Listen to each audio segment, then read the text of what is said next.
trejetas iš Rūgpienių kaimo.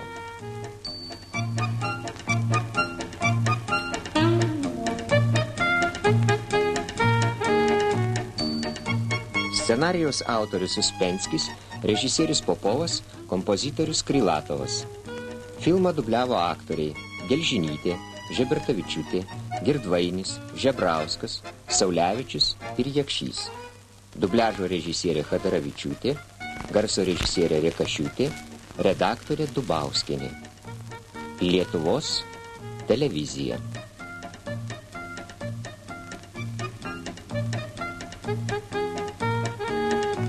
Ne taip, dėdė Fiodorai, valgai sumuštinį.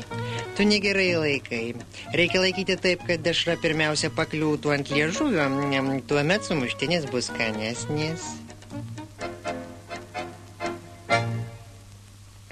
O iš kur tu žinai, kad mano vardas dėdė Fiodoras? Aš savo name visus pažįstu. Aš gyvenu ant aukšto ir viską matau. Mane vadina Katinu Matroskinu. Tai mano tokia pavardė. Dabar mano aukštą remontuoja ir aš neturiu kur gyventi. Dėdė Fiodorai, ar tu tik vieną turėjai sumuštinį, kurį netaip valgiai? Namie dar turiu. Nori? Einam pas mane gyventi. Tavo mama išvys mane? Niekas neišvys. O gal tėtė užstos?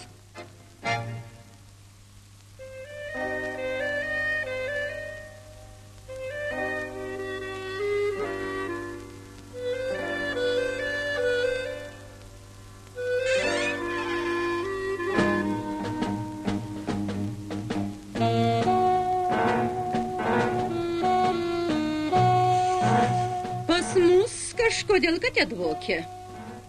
Ne kaip kitaip, kaip čia dėdė Fiodoras bus katiną atsitempęs. Na ir kas? Vienas katinas mums netrukdys. Tau netrukdys, o man trukdys. Tu pats pagalvo, kokia nauda iš to katino. O kam būtinai reikia naudos? Kokia, pavyzdžiui, nauda iš šito paveikslo? Iš šito paveikslo labai didelė nauda. Jis sustoja 2 skyles sienoje. Na ir kas? Ir katinas duos naudos. Jis galės peles gaudyti. Pas mus nėra pelių. Mes susiveisim. Jeigu tau šito katino labai reikia, prašom rinktis arba jis, arba aš. Na.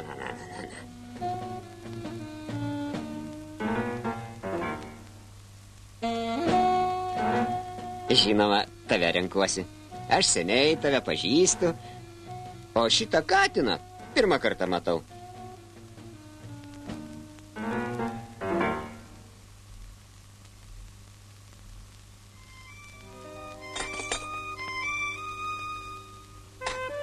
Brangus mano tėveliai, tėtė ir mama, aš jūs labai myliu, bet ir žvėrelius labai mėgstu. Ypač visokias kates. Taip, o jūs man neleidžiate jų turėti. Todėl aš išvykstu į kaimą ir ten gyvensiu. Jūsų sūnus dėdė Fiodoras. Ir katinas.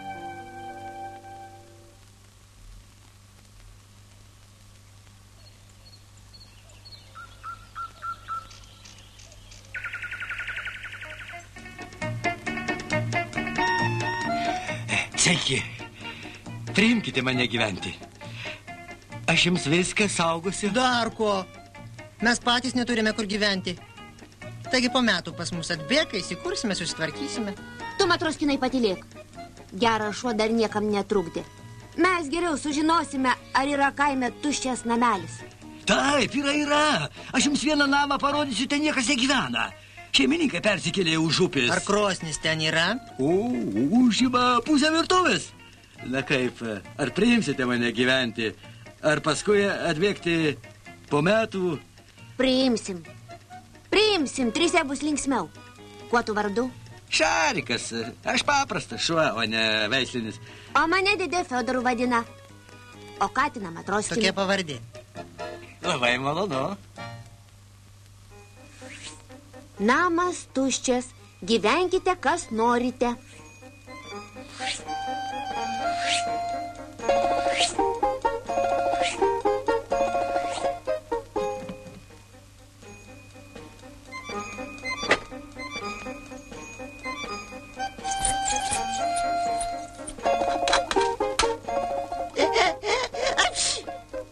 Į sveikatą. Ačiū. O tu, berniukino, iš kur čia pas mus kaime atsiradai? Aš niekieno, aš esu berniukas. Niekam nepriklausau. Iš miesto atvykau. Šitaip nebūna, kad vaikai būtų niekieno. Vaikai būtinai turi kieno nors būti. Kodėl nebūna? Aš, pavyzdžiui, katinas, niekieno katinas. Niekam nepriklausau. Ir aš niekam nepriklausau. O kodėl jūs taip domitės? Gal jūs kartais iš milicijos? Ne, aš ne iš milicijos. Aš iš pašto. Aš vietinis laiškanešys, Piečkinas. Todėl viską turiu žinoti, nes paštą aš išnešioju. Jūs, pavyzdžiui, ką užsiprenumeruosite? Aš užsiprenumeruosiu Murzilką. O aš ką nors apie medžioklę? Aš nieko neužsiprenumeruosiu. Taupysiu pinigus.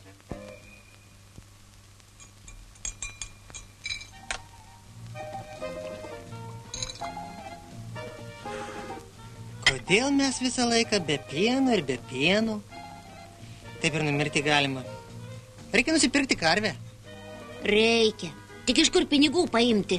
Gal pasiskolinkime iš kaimynų? O kaip atiduosime? Grąžinti tai reikės. Grąžinsime pienų. Jeigu pienų grąžinsime, tai kam tada karvė? Vadinasi, reikia ką nors parduoti. O ką? O kas nereikalinga? Norint parduoti, kas nereikalinga, pirmiausia reikia nupirkti tą, kas nereikalinga. O mes pinigų neturime. Štai, Šarikai, tave parduosim. Kaip tai? Mane? Nieko neparduosime. Eisime lobio ieškoti. Mane! O ką reiškia lobis?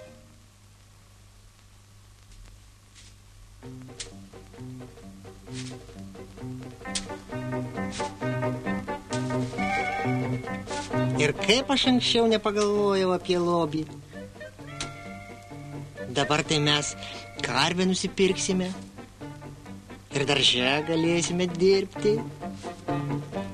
Ir turguje visko nusipirkti galėsime.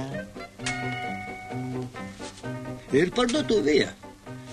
Mėsą geriau pirkti parduotuvėje. Kodėl? Tenai daugiau kaulų.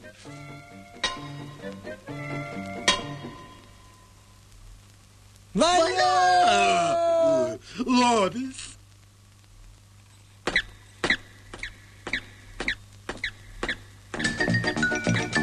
Atiduok! Atiduok! Kam aš sakau? Atiduok!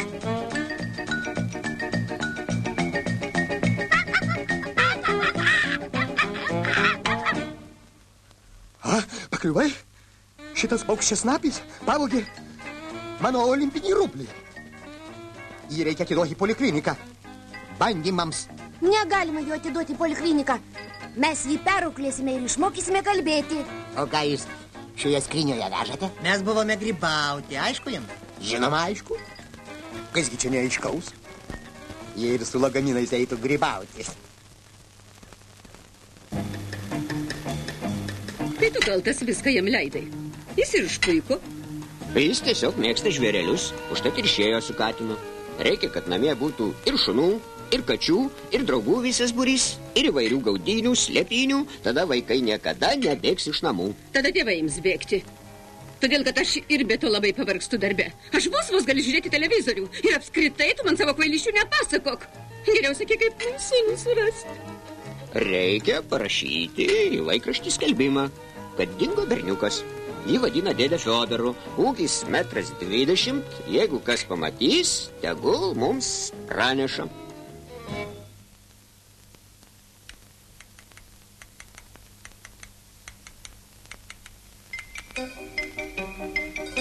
Kam mes jį čia veltui lesinam?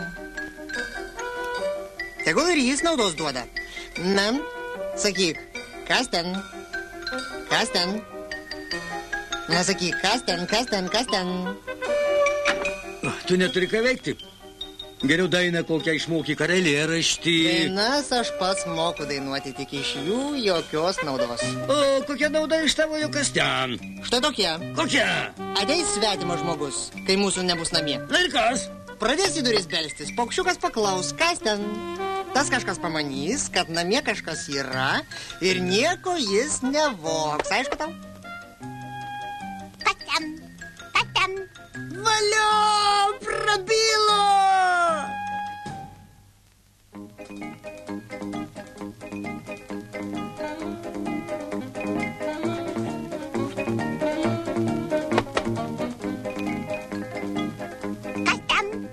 Tai aš, laiškanešys Pečkinas, atnešiau žinutę apie jūsų berniuką.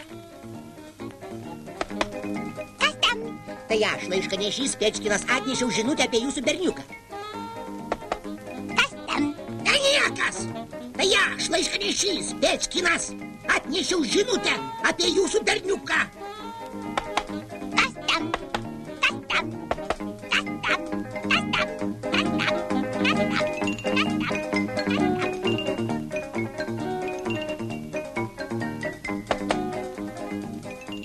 Kas ten? Tai aš, laiškanešys Pečkinas, atnešiau žinutę apie jūsų berniuką.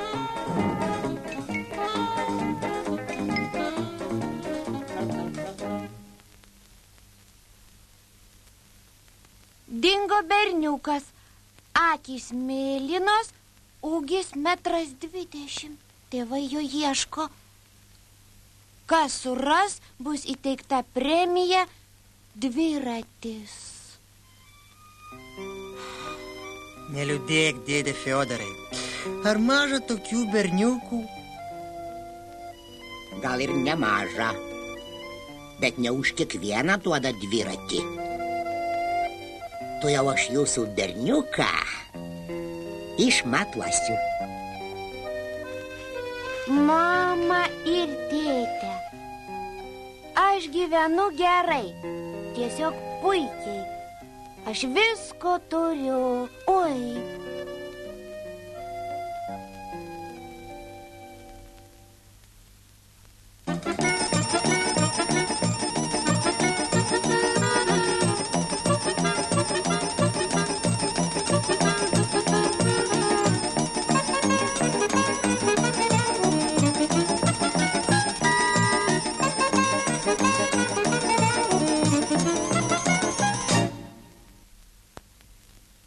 Mano mama ir tėtė. Gyvenu gerai. Tiesiog puikiai. Viską aš turiu savo namą, šiltas. Jame vienas kambarys ir virtuvė. Tik be jūsų labai liūdžiu, ypač vakarais. Sveikata mano nekokia. Letenas suka. Tai uodegos nebenulaikau.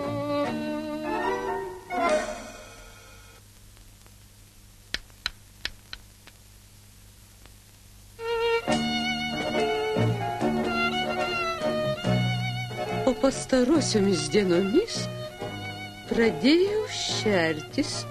Senas kailis baigėsi, nors namo neik. Užtat naujas kailiukas bus švarus švelnus.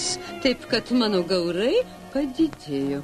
Viso gero, jūsų sūnus dėdė Šarikas.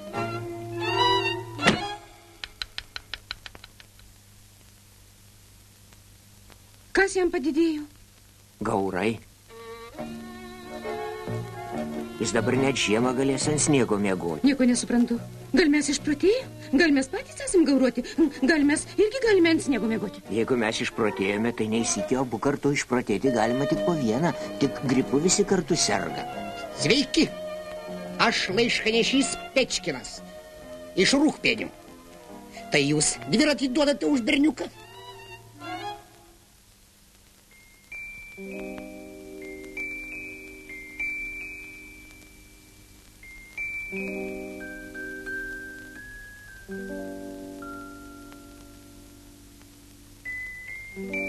Tai tu kaltas, kad dėdė Fiodoras susirgo. O kodėl aš? Kodėl? Tu jį pagirdė šaltų pienų. Dar gyrėsi. Štai kokį šaltą pieną mano karvytė duoda. Ir šaldytuvo pirkti nereikia. Kas ten? Savi. Tokiu oru savi namie sėdi, televizorių žiūri. Tik svetimi išlaistosi. Atidarysim durų. Atidarykit. Tai mano tėtė su mama atvažiavo.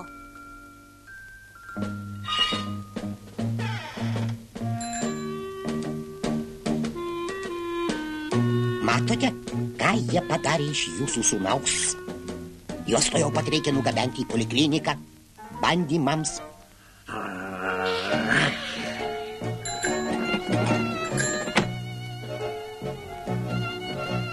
Kur aviečių uogienė? Prašom štai. Oi, Aš net nežinojau, kad katinai tokie protingi. Aš maniau, kad jie tik medžiuose moka kniaukti. Pamanyk, aš net nesiuvinėti moku, mašinam irgi.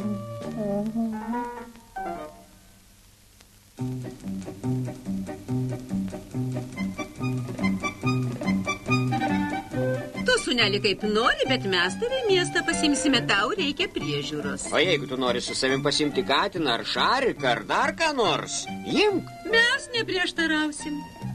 Na, Matroskinai, ar važiuosi su manimi? Važiuočiau, jei būčiau vienas. O dabar ir karvė, ir ūkis, ir atsargų žiemai reikia.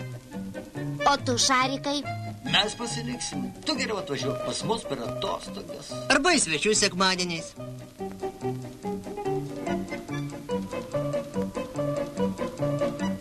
Sustokit! Sustokit! Štai, prašom, jums su juo bus linksmiau. Kas ten? Tai aš, laiškanešis Pečkinas, atnešiau žurnalą Vudзилка. Oi, kaip nemalonu. Mes visiškai užmiršom Pečkiną. Ir gerai, jis labai nemandagus. Atleiskite, kodėl aš buvau nemandagus? Todėl, kad neturėjau dviračių. O dabar aš būsiu mandagus, geras. Kokį nors žvėrelį auginsiu. Kad būtų linksmiau gyventi. Namo ateini, o jis tavimi džiaugiasi.